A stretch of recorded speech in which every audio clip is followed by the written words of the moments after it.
un avión con un duro destino, en el que incluso tiene cabida el clásico arco narrativo con la muerte y resurrección del protagonista. Un avión que consiguió ser totalmente soviético, medio estadounidense y ahora totalmente ruso. Hola, les saluda Sky y hoy vamos a tomar un refresco y palomitas para ver un nuevo capítulo del gran experimento llamado ¿puede un país fabricar completamente sus propios aviones de forma independiente? Les presento al Il-114. Экипаж благодарит вас за аплодисменты и за ваше внимание, и за вашу любовь.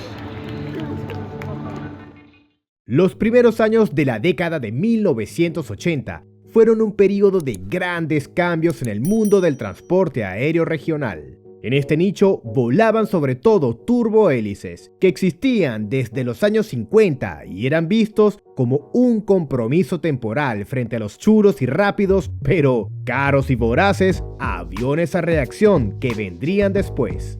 Con el tiempo, los reactores mejoraron mucho, pero la crisis del petróleo disparó los precios del combustible, haciendo que volvieran a dejar de ser rentables.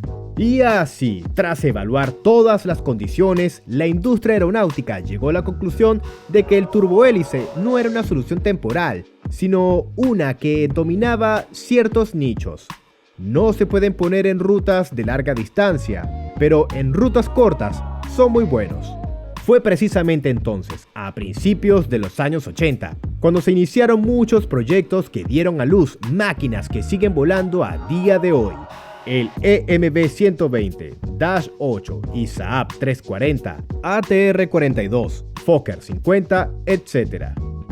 La Unión Soviética abordó los primeros años de la década de 1980 con un programa similar.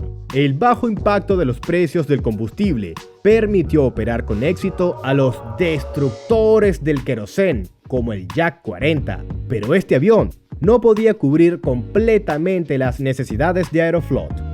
Gran parte del tráfico local y regional era cosa de turbohélices sencillos y sin pretensiones como el An-24, y con él pasaba lo mismo que con los demás. Estaba obsoleto y había que sustituirlo por un avión completamente nuevo, que fuera mejor en todos los aspectos, pero seguiría siendo un turbohélice. La oficina de diseño de Ilyushin se dedicó activamente a este tema.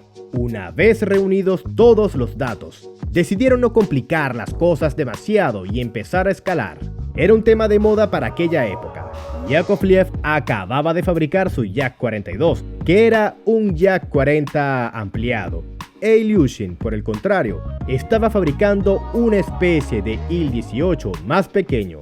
Así que sería un avión de ala baja, lo cual no era muy habitual para esta clase de aviones, pues la mayoría de sus colegas son aviones de ala alta, de diseño bastante simple. Eso sí, estaría dotado de avanzados equipos de a bordo que finalmente permitieron hacer una cabina para 2 pilotos, sin ingeniero de vuelo. Según diversas estimaciones, la demanda interna de la Unión Soviética era de unos 1.500 aparatos de este tipo. Para 1985, el trabajo de iniciativa de la oficina de diseño llegó a los dirigentes de la Unión Soviética, que iniciaron un programa en toda regla, y así nació el Il-114. La capacidad planeada del nuevo avión era de unas 60 plazas. Tendría una autonomía de unos 1000 kilómetros y una velocidad de unos 500 kilómetros por hora. Todo más o menos al nivel de todos los aviones de esta clase que se estaban creando en aquel momento. Pero claro, también había diferencias. Los militares, que habían operado con éxito varias versiones del Il-18 y veían al 114 como su sucesor, estaban interesados en la máquina. Querían que el avión pudiera permanecer en el aire hasta 10 u 11 horas, realizando las tareas de patrulla, reconocimiento, antisubmarino, etc. Para lograr tales prestaciones, se decidió trabajar en la combinación de la aerodinámica del fuselaje, un ala grande y la economía de motores de baja potencia. De tal modo, sería posible volar el mayor tiempo posible y el ala grande ayudaba en los despegues y aterrizajes.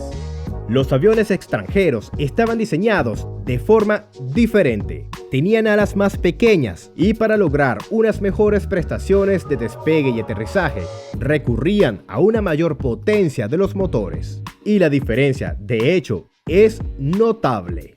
El ala del Il-114 es enorme. Su envergadura es varios metros mayor que la de sus homólogos extranjeros y su superficie total, de casi 82 metros cuadrados, es casi un 50% más grande en algunos casos. Incluso el Gran Q400 de 90 plazas tiene una superficie alar que es 18 metros cuadrados más pequeña. Y claro, y hay que pagar un precio por tal chuleza. A pesar de todas las optimizaciones, el ala grande resultó ser bastante pesada, lo cual afectó a todo el avión. El peso operativo de un Il-114 vacío era de 16 toneladas y eso es mucho. Por ejemplo, el ATR-72 o el Saab 2000 pesan unas 13,5 toneladas, mientras que el peso máximo al despegue de todos ellos es casi el mismo, ronda las 23 toneladas. Con todas las reservas, un par de toneladas extra de estructura para un avión que no es particularmente grande no es nada bueno.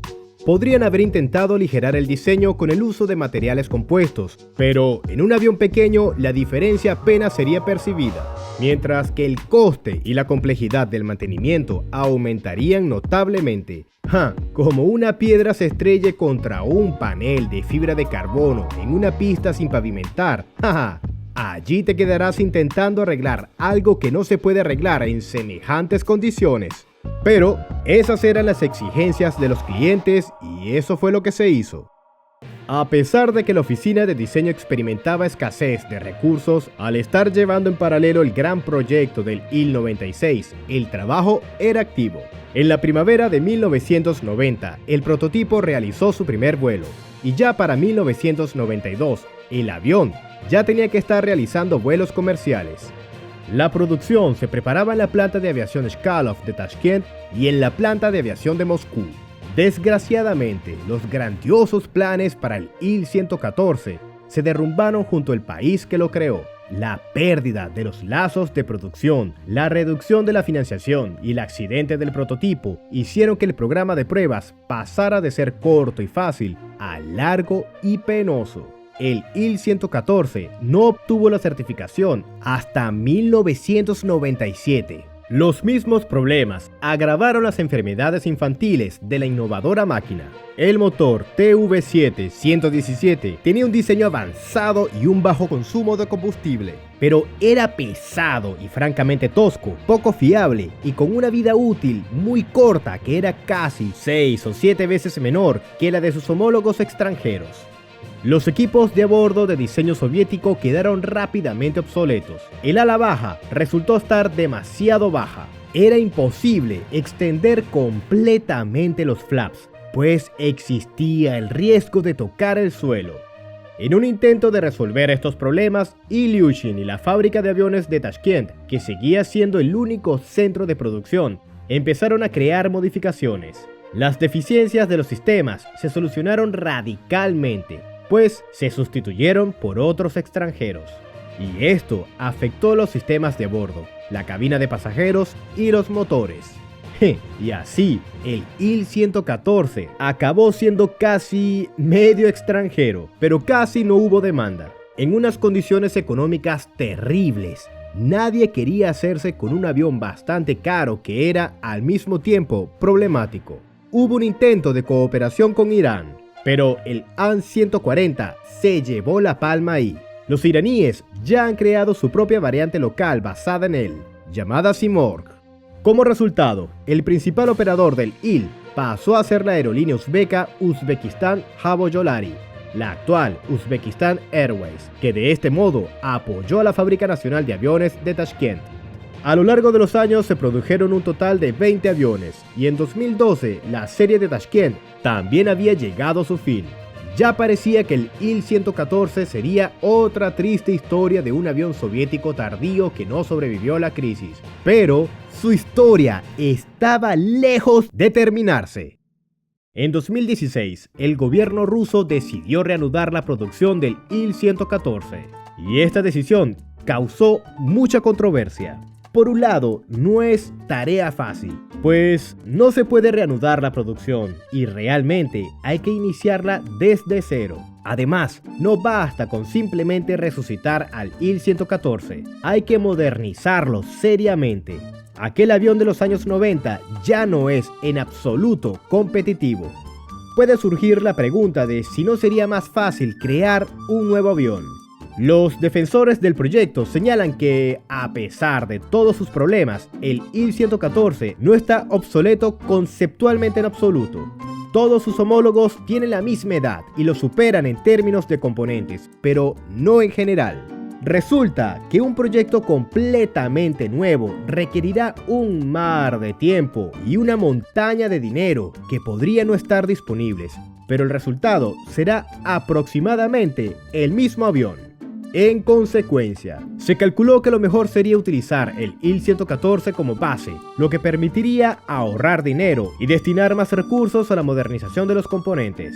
Y sí, es un compromiso. Y sí, de acuerdo, no es tan épico, pero seamos sinceros, hemos visto muchos proyectos épicos y la mayoría de ellos no han ido más allá de la presentación. Y yo quisiera ver un avión, no una maqueta de plástico en una exposición.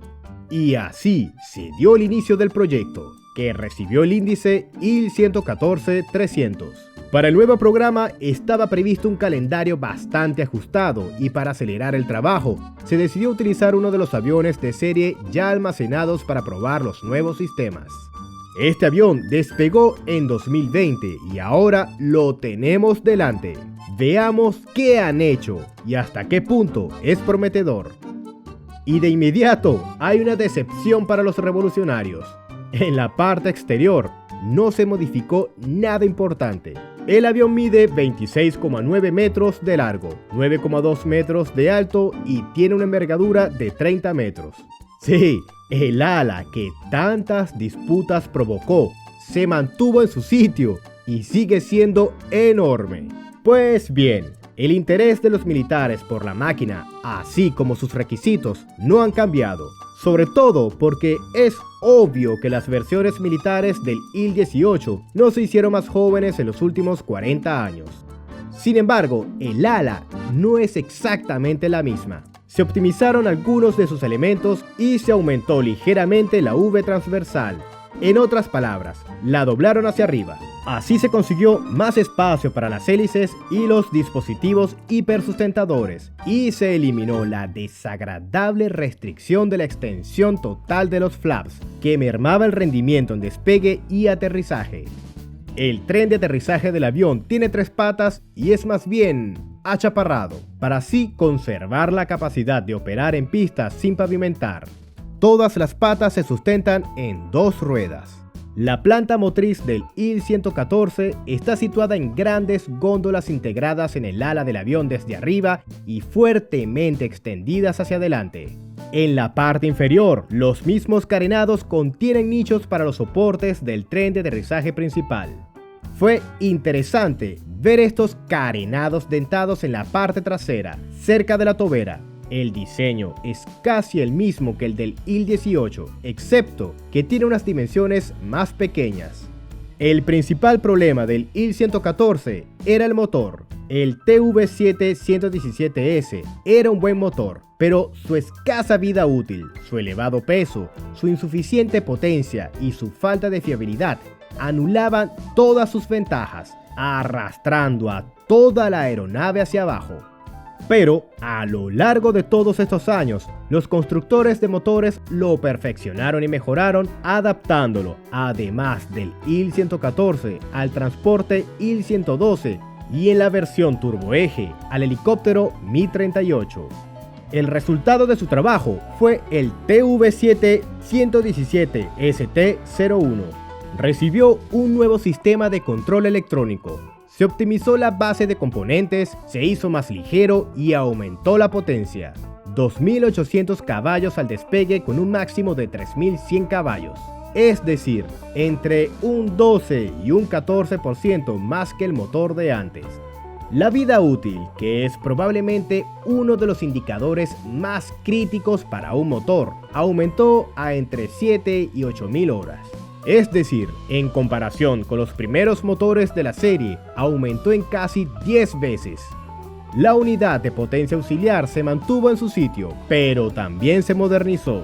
Es posible, por supuesto, hacer algo exótico y enseñar al motor a trabajar en el modo de unidad de potencia auxiliar, sin un generador separado, algo así como el modo hotel en los ATR, pero decidieron no añadir riesgos innecesarios.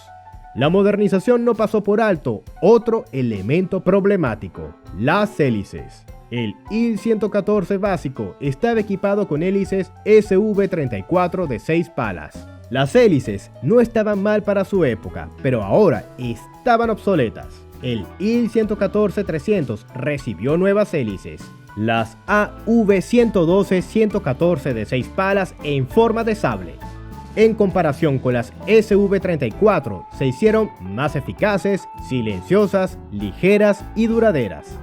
La modernización no pasó por alto otro elemento problemático. La velocidad de crucero del avión seguía siendo la misma, unos 500 km por hora con un techo práctico cercano a los 7.600 metros. Sin embargo, unos motores más potentes y unos dispositivos hipersustentadores totalmente funcionales dieron buenos resultados. El avión acelera más rápido en el despegue y con una velocidad mínimo de vuelo más baja también frena más rápido. Como resultado, necesita unos 750 metros para despegar y unos 550 metros para aterrizar, lo que supone casi la mitad de los parámetros del IL-114 básico. También lograron reducir el peso de la estructura. No mucho, poco más de 1 tonelada, pero esto permitió aumentar el peso de la carga útil y con el mismo peso máximo al despegue, aumentó la reserva de combustible. El resultado fue una mayor autonomía. Si antes estaba en los 1.000 kilómetros, ahora va por los 1.400 kilómetros con el número máximo de pasajeros. El fuselaje del IL-114 mide 2,86 metros de ancho, con una anchura de cabina de 2,64 metros, justo por encima de la media de su clase. El avión tiene varias puertas, tanto normales como de emergencia. La puerta principal, en la parte delantera, está equipada con una escalera retráctil para minimizar los requisitos de equipamiento del aeródromo. Lamentablemente, no puedo mostrarles el interior del prototipo porque aún no está aquí. El salón del IL básico acomodaba hasta 64 pasajeros en la disposición de 400 en fila según el esquema 2+2 y no estaba mal equipado, pero claro, para nuestra época ya se quedó obsoleto. El IL-114-300 tendrá un salón completamente nuevo. Nada sorprendente, pero estará al nivel de otros aviones modernos de la clase. Su capacidad se mantendrá en el nivel de 64 plazas, con la posibilidad de añadir una fila más y elevar ese número a 68 plazas. El principal problema de confort de los aviones turbohélice es un nivel bastante alto de ruido y vibraciones, e incluso en los primeros IL-114 los ingenieros luchaban contra este problema. Los motores fueron desplazados hacia adelante para minimizar el contacto directo con el ala, y en el diseño se utilizan aislantes de vibraciones y materiales que absorben el ruido. En principio, todos estos métodos siguen siendo válidos hoy en día, aunque hay fabricantes que han ido más allá y han instalado sistemas de cancelación del ruido activa en sus aviones, pero es difícil saber si en el IL se instalarán tales sistemas, ya que no son nada baratos. Uno de los logros importantes de la oficina de diseño de Ilyushin fue la creación de una cabina para 2 pilotos. En su momento fue una solución avanzada, pero ahora ya es obligatoria, lo que deja en obsolescencia a algunos otros aviones de finales de la época de la Unión Soviética. Los equipos de a bordo que eran avanzados para la Unión Soviética se quedaron rápidamente obsoletos y con el tiempo fueron sustituidos por sistemas estadounidenses. Ahora, los creadores del Il-114-300 se enfrentan a la tarea de crear una cabina nueva y moderna que sea totalmente rusa y no inferior a los análogos occidentales. Los creadores de la aviónica tienen ahora un montón de trabajo por hacer y lo mismo debería hacerse en el SSJ New y el MS-21. Creo que estaría bien. No estará a nivel de un Gulfstream, por supuesto, pero debería estar bien para un avión regional. El complejo de aviación Ilyushin y la corporación de aeronáutica rusa MiG dirigen el proyecto. El primero se ocupa del avión, mientras que el segundo proporciona las instalaciones de producción, la planta aeronáutica Lukhovitsy, al sureste de Moscú. Muchas empresas y plantas participaron en la cooperación del programa. Al mismo tiempo, se empezó a trabajar mucho para formar un sistema de apoyo al ciclo de vida, almacenes de piezas de repuesto, centros de servicio, formación del personal, etc. Un factor poco tenido en cuenta, cuyas deficiencias, como demuestra la práctica, pueden convertirse en un enorme problema. Los planes de producción de aviones eran no épicos, pero bastante serios. A partir de 2021 iban a producir 12 aviones al año. Y claro, estas cosas siempre se ven bonitas en el papel. En 2020 se produjo la pandemia que ralentizó todo considerablemente. Un gran golpe para el programa llegó en el verano de 2021, cuando un prototipo del transporte Il-112V se estrelló en la región de Moscú. Y uno podría decir, ¿qué tiene que ver con esto el accidente de un avión? Pero la investigación demostró que la causa del accidente fue un incendio en el motor TV7-117ST, el mismo que lleva el Il-114 en sus alas. Como consecuencia, se suspendieron las entregas de motores hasta que se resolvieran las deficiencias, junto con el programa de producción y certificación de aviones. Luego llegó el 2022 con sus propios acontecimientos, que por un lado hicieron al Il-114 mucho más relevante y necesario, y por otro probablemente complicaron mucho más el trabajo. Pero el programa, aunque con retrasos, siguió desarrollándose. Se recibieron los primeros pedidos del avión y la fábrica siguió ensamblando un par de prototipos que pronto participarían en el programa de pruebas. Mientras tanto, el motor se sometió a inspecciones y pruebas adicionales y obtuvo la certificación a principios de 2023. Así que bueno, el experimento aeronáutico continúa. El SSJ-100, que ahora espera su modernización y la sustitución de los sistemas extranjeros por los rusos, recibió un fuerte impulso en el mercado regional ruso debido a la limitada capacidad operativa de los aviones extranjeros.